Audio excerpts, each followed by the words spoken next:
Hello, so Project Fan here.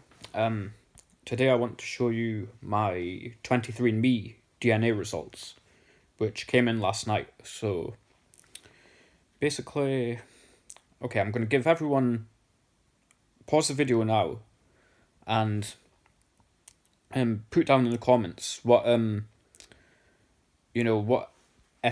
you would say I am, like just as a guess before we go.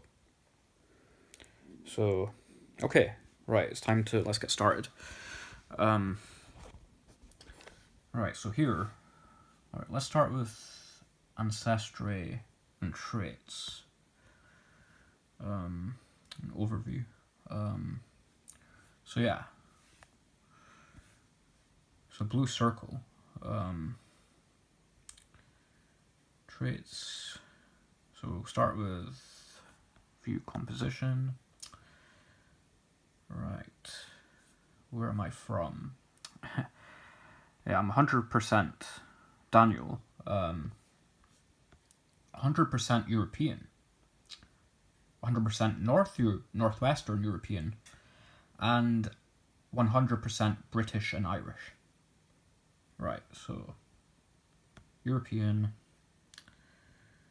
basically that's Europe. So and then Northwest Europe, 100%, and then where is it? British and Irish. So yeah, basically it's a 100% result, and it says highly likely for the UK and possible for Ireland. So let's see. You can see a map of the regions Britain and Ireland. So, which is like common to my, I don't know, ancestry. So let's look into this. So, of the 165 regions, they say, the strongest evidence in the following 10 regions. So London comes up first, but I've noticed with most British and Irish results that London comes up first a lot. So I think it's like the biggest reference population. Second is Glasgow. Well, that makes sense. I'm in Scotland.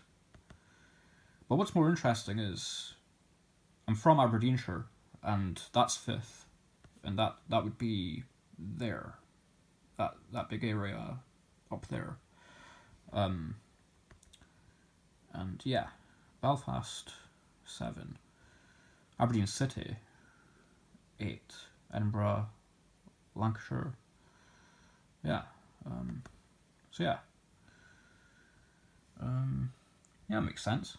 Let's look at Ireland, which says possible match. So, and same thing with here. Dublin's first, and that's usually the case with, most of the time it's usually Dublin first, but with the rest of the regions, everywhere else, it seems to be mostly the west, like coast, and County Cavan. So yeah, that's okay, interesting. So yeah, well, County Cavan 9, yeah. So yeah, yeah. Let's see this. See all tested populations.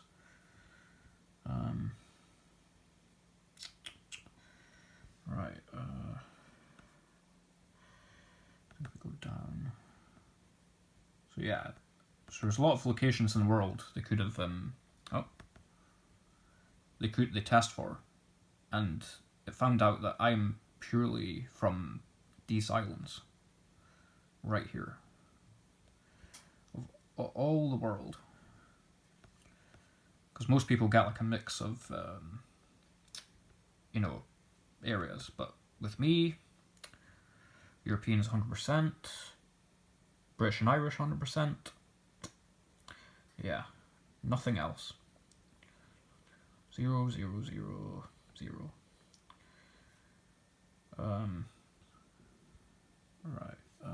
So now we'll go back here. Let's check out my haplogroup. So paternal haplogroup. So let's see what it is. Which I think it is R-L21. So basically, 275,000 years ago, there was a man who lived in Eastern Africa, who I think everyone descends from. And basically, right, so you get to 76,000 years ago, they crossed into the Arabian Peninsula, across the Red Sea. And then from there, they got into the Middle East and to the steppes of Central Asia, which has a lot of grasslands, which is a vast area of steppe, which is grassland. So yeah. And yeah, it's a descendant of the haplogroup R-M269. So they went from, I think, let's see, yeah, they went to Central Asia, where the people that lived there during the Ice Age, they roamed the vast steppes, and they hunted huge mammals like the woolly mammoth. Then, let me see from there. Then they migrated across the world, really. So my ancestors, they would have went up here and then over this way towards Britain. So yeah. So from Central Asia, went through the Caucasus, yeah, and around the Black and Caspian Seas, towards Europe, then Bronze Age. So that basically, they spread from Central Europe to the Atlantic coast. So basically, meaning like over 80% of men in Ireland and Wales have this haplogroup, and over 60% of men on the Atlantic coast from Spain to France. And it's lower in other places where, they migrated from. But yeah, this man who lived less than 10,000 years ago, we're descended from.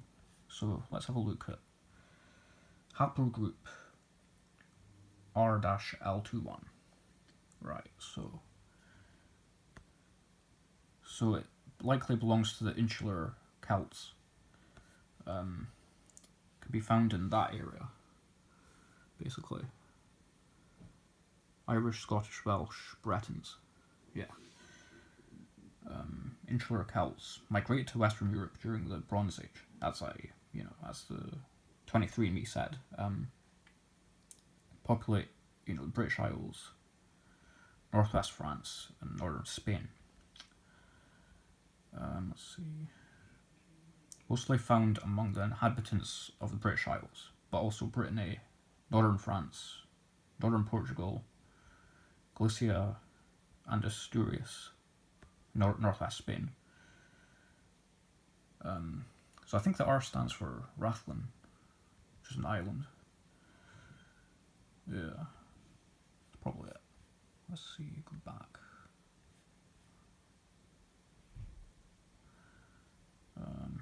So yeah, they're mostly found in this area, the red, dark red of that map. Also here, just same deal. So yeah. Okay.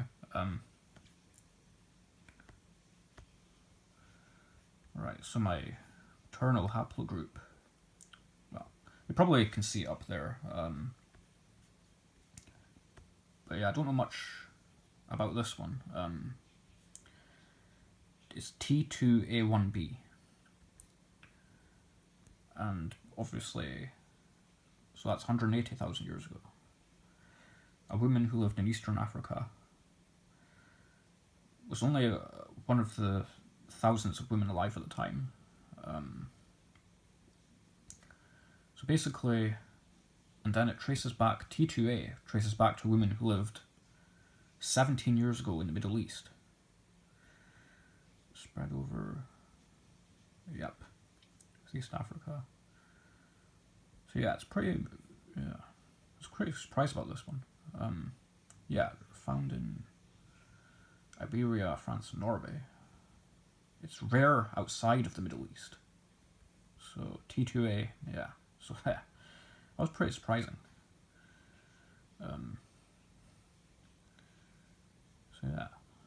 So yeah, they came again from Africa over into Arabia, through the Middle East, and up, and then across.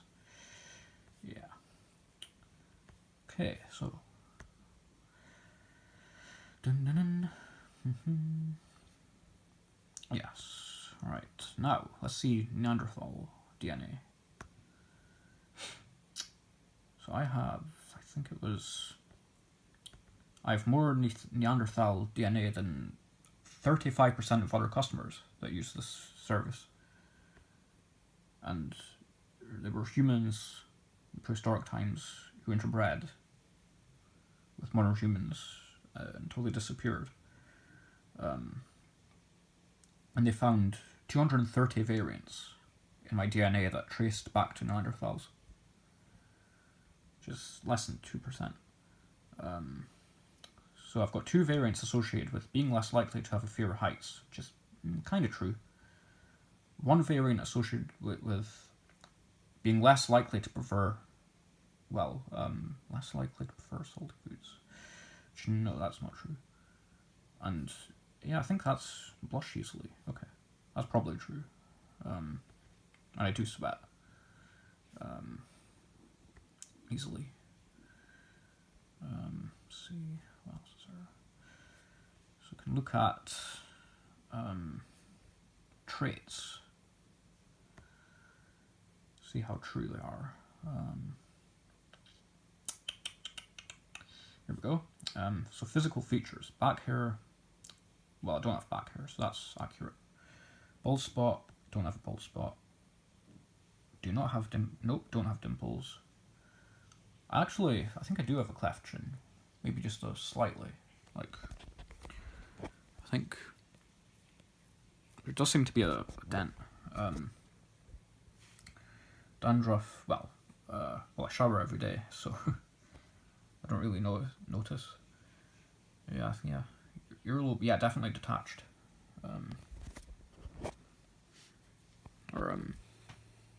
Yeah. Detached. So that's accurate. Early hair loss. Oh, 81% chance I will not experience hair loss before 40. Okay. Oh, that's good. Earwax wet. Yeah, I guess it is. Eye colour. So light colour eyes. So, and that's what I have.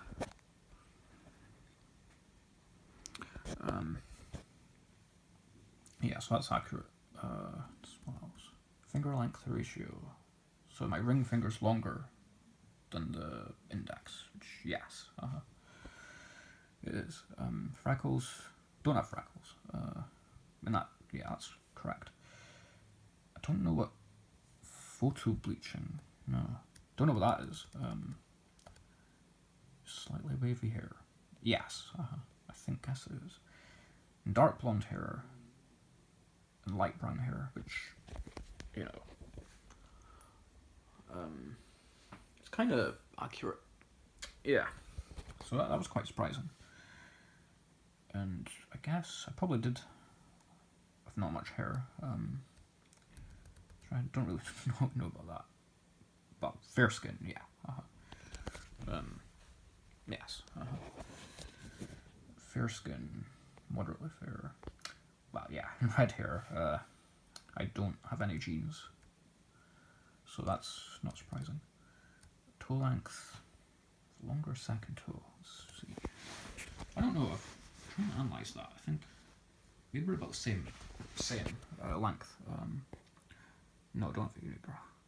So that's correct. Widow's Peak. I guess it's this. Like, I think I do have a slight one, so kind of got it wrong. And that's it. Alright, let's see. What else is there? Could go on to taste and smell.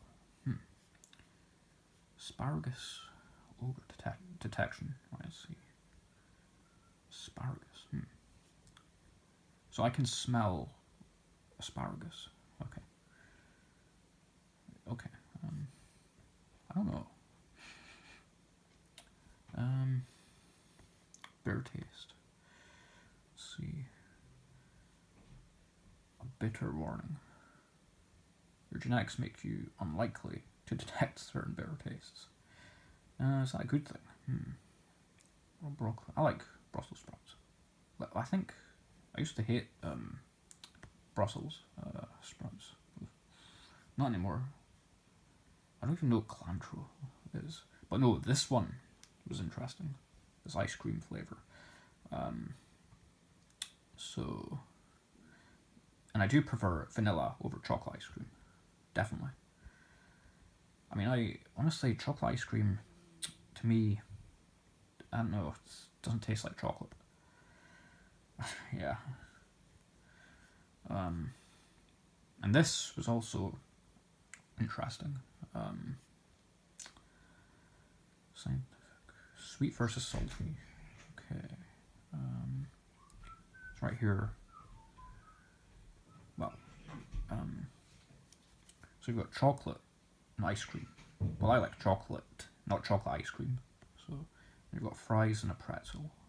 So yeah, I'm more of a savoury person when it comes to taste. So it's more like, yeah, I would say that's a good enough ratio. So yeah, that honestly makes sense.